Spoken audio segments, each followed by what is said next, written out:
الحمد لله وحده والصلاة والسلام على من لا نبي بعده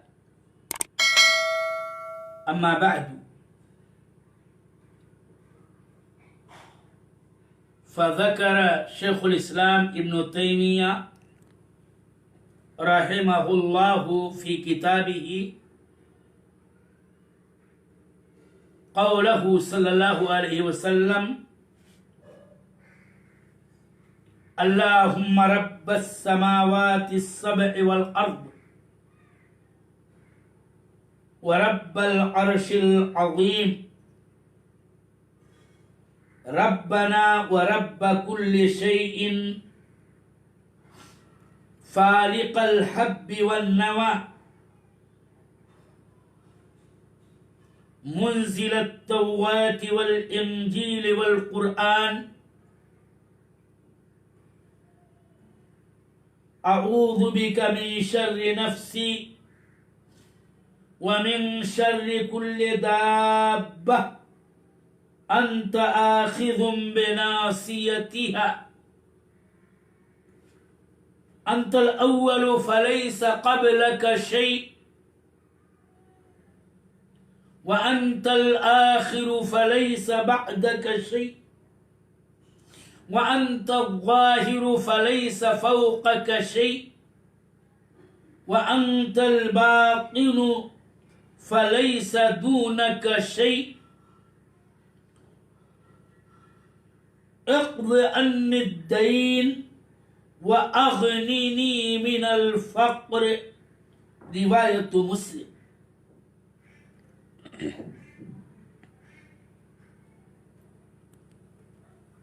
میرے ان دروس کے متابعین کرام، سامعین و مشاہدین، اللہ تبارک و تعالی پر ایمان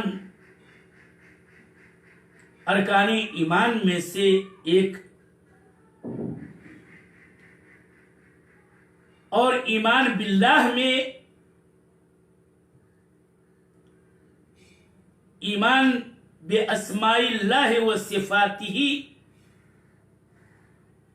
داخل. ہم اللہ تعالی کے ان تمامی اسماء و صفات پر ایمان رکھتے ہیں جن اسماء و صفات سے اللہ تعالی نے اپنے کو اپنی کتاب میں موصوف و موصوف کیا ہے، اور اس کے رسول صلی اللہ علیہ وآلہ وسلم نے اسے اپنی احادیث میں،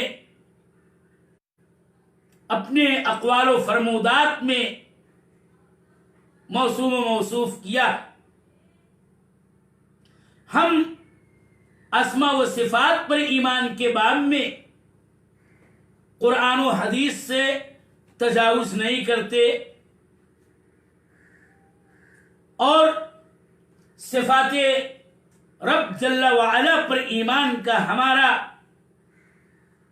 منہج وہی ہے جس کو ہم بار بار دہراتے رہتے ہیں بطور تذکیر، کہ ہم ان صفات پر من غیر تحریف ولا تعطیل ومن غیر تکییف ولا تمثیل ایمان رکھتے ہیں. یہ بات یاد رہے میرے محترم سامعین کہ یہ بحث دینی اور عقدی لحاظ سے بہت ہی اہم ہے کہ اللہ جل وعلا کے معرفت سب سے اہم ترین علم ہے جو ہمارے لیے واجب ہے، ہمارے اوپر واجب ہے.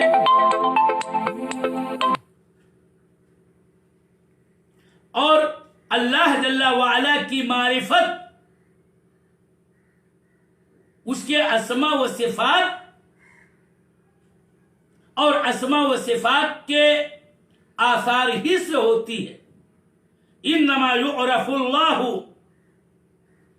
باسمائہ الحسنی و صفاتہ العلی. اللہ کی معرفت اس کے اسماء حسنی اور اس کے اعلی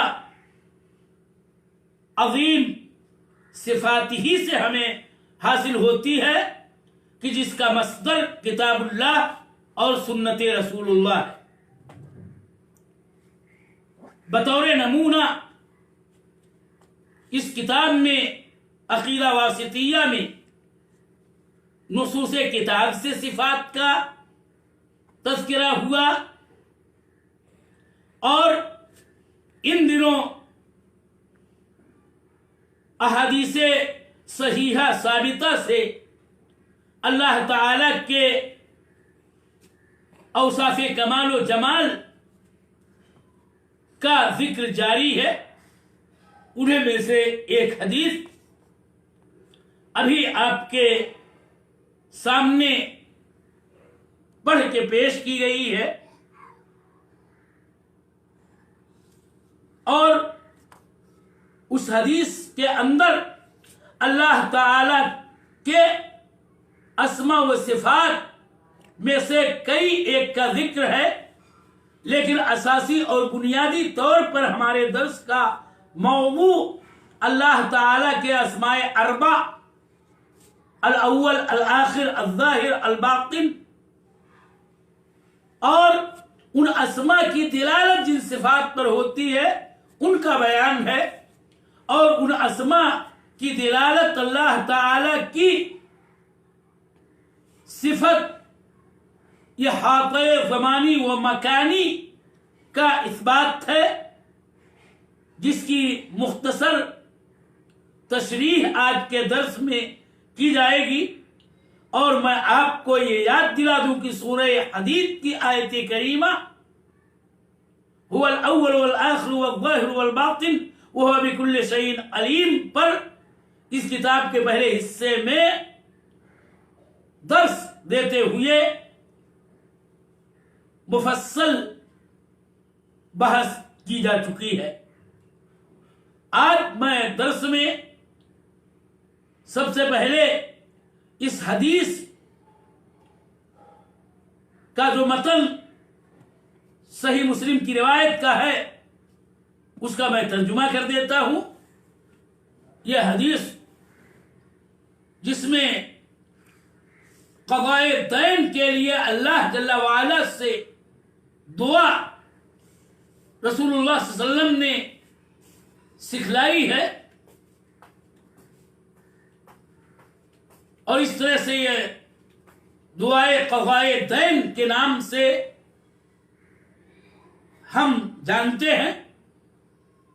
ترجمہ پیش خدمت ہے. اللہم رب السماوات السبع والارض. اے اللہ ساتوں آسمان اور زمین کے رب، ورب العرش العظیم، عرش عظیم کے رب، عرش عظیم والے، عرش عظیم کے مالک. ربنا ورب کل شیء،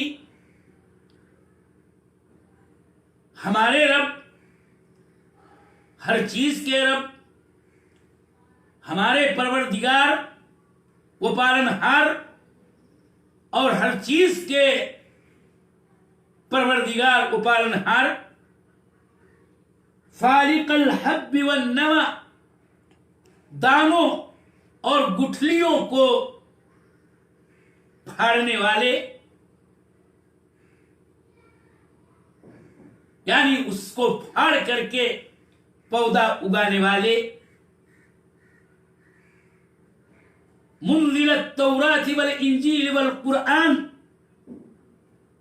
تورات و انجیل اور قرآن کے نازل کرنے والے.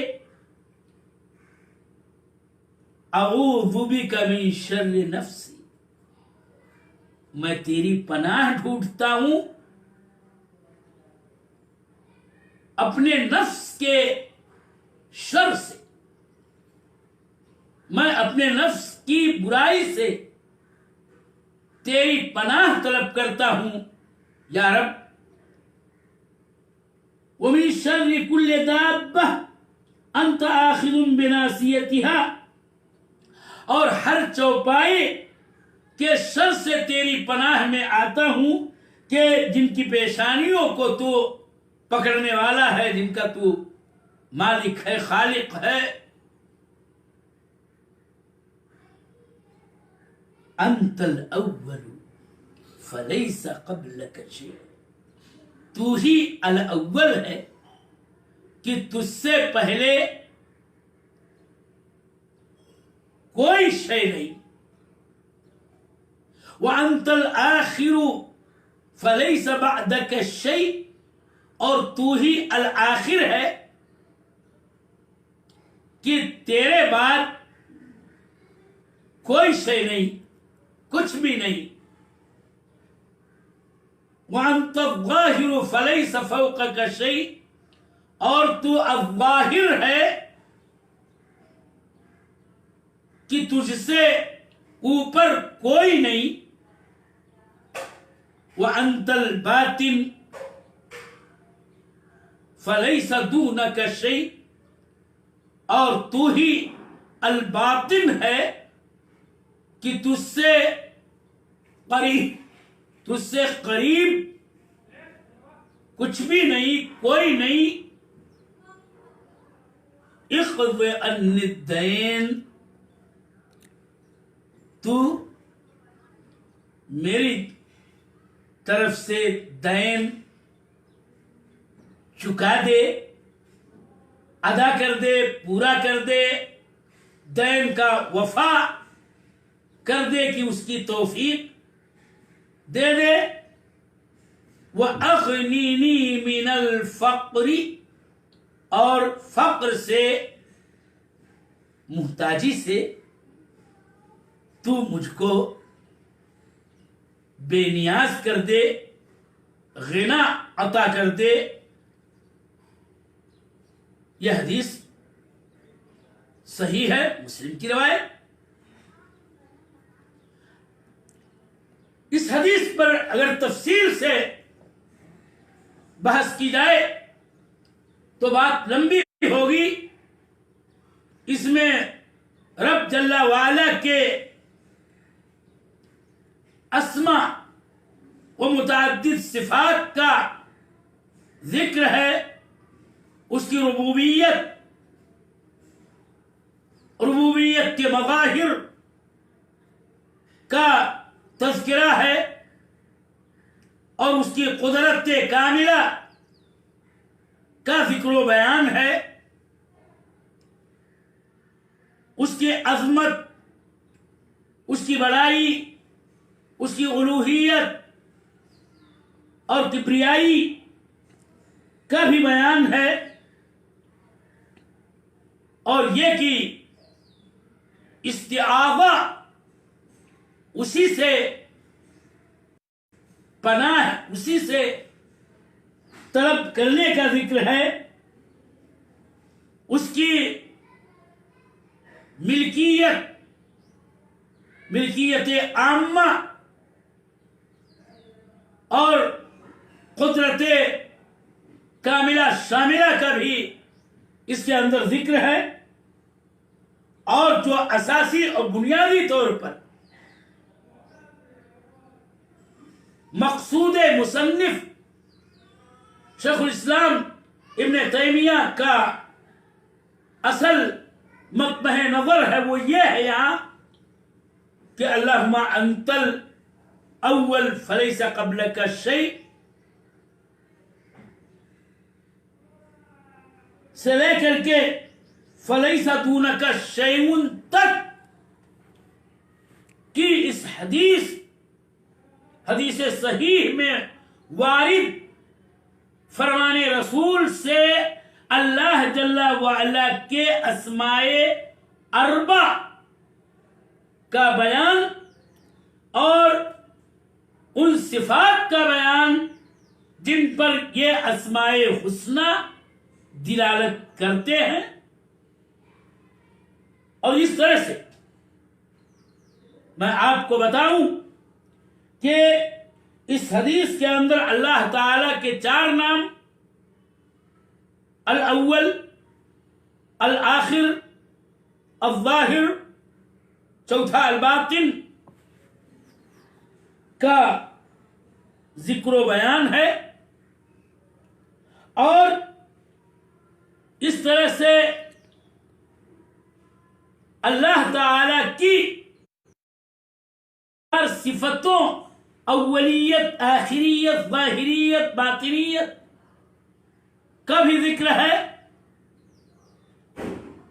اور ہر ایک کا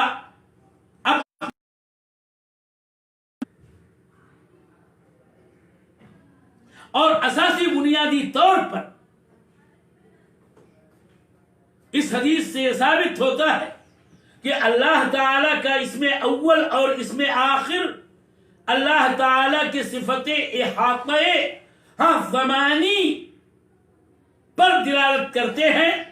تو اللہ تعالی کے 2 نام الظاہر اور الباطن احاطہ مکانی پہ دلالت کرتے ہیں.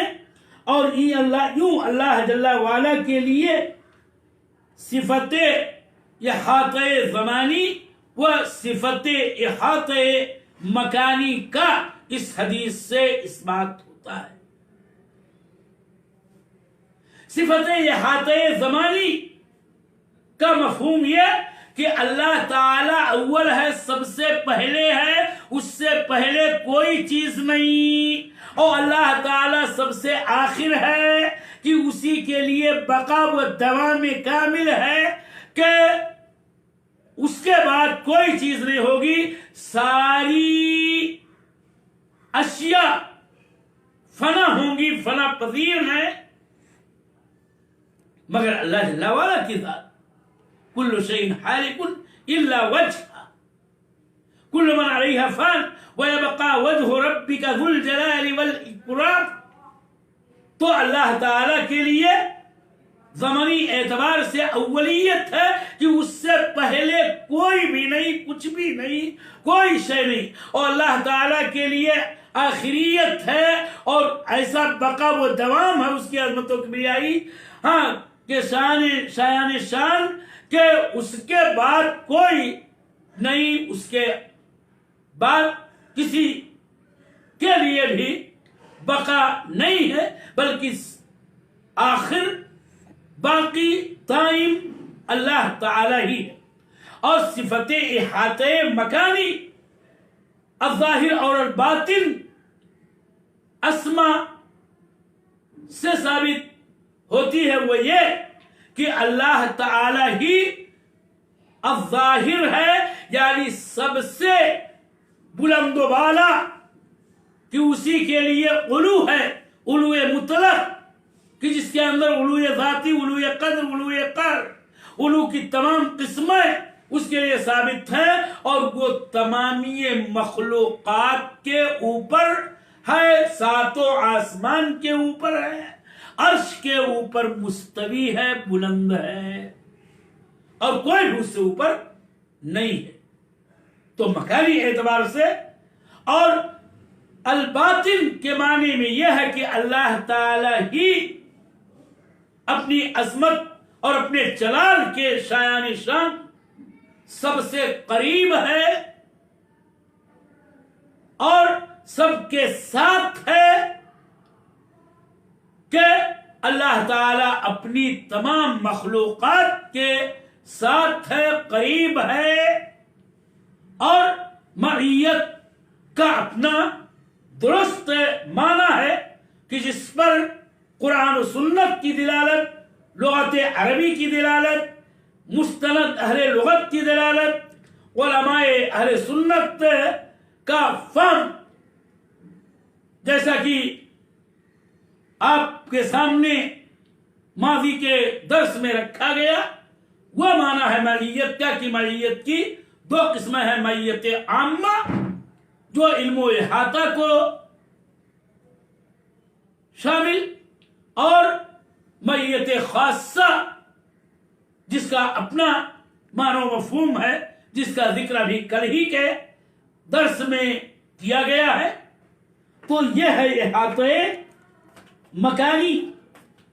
اور یہ بات یاد رہے کہ اللہ جل وعلا اپنی ذات کے ساتھ، اپنے اسما کے ساتھ، اپنے صفات کے ساتھ، اپنے افعال کے ساتھ اول ہے، اس سے پہلے کوئی نہیں۔ اسی طرح سے یہ بات یاد رہے کہ اللہ تعالی کی ذات سے سابق کوئی ذات نہیں ہے، اور اس کے اسما سے کوئی بھی اسم ثابت نہیں، اس کے صفات سے کوئی صفت ثابت نہیں، اس کے افعال سے کوئی فعل ثابت نہیں۔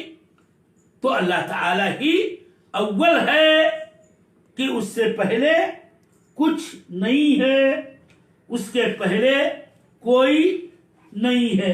ایسی ہی بات آپ کہیں اور جانیں، سنیں کہ اللہ تعالی آخر ہے، کہ اس کے بعد کوئی نہیں، یعنی اللہ تعالیٰ اپنی ذات، اپنے اسم، اپنے صفات، اپنے فعل میں آخر ہے کہ اس کے بعد کوئی نہیں۔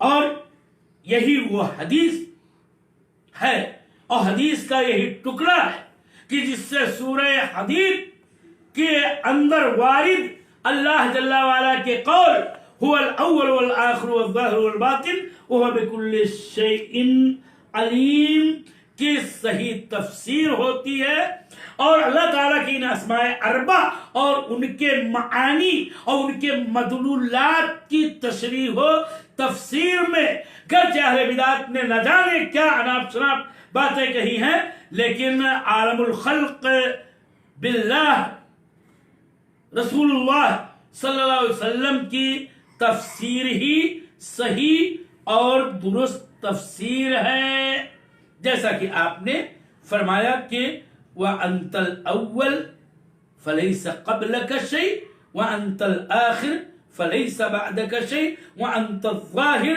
فَلَيْسَ فَوْقَكَ شَيْءٌ وَأَنْتَ الْبَاطِنُ فَلَيْسَ دُونَكَ شَيْءٌ۔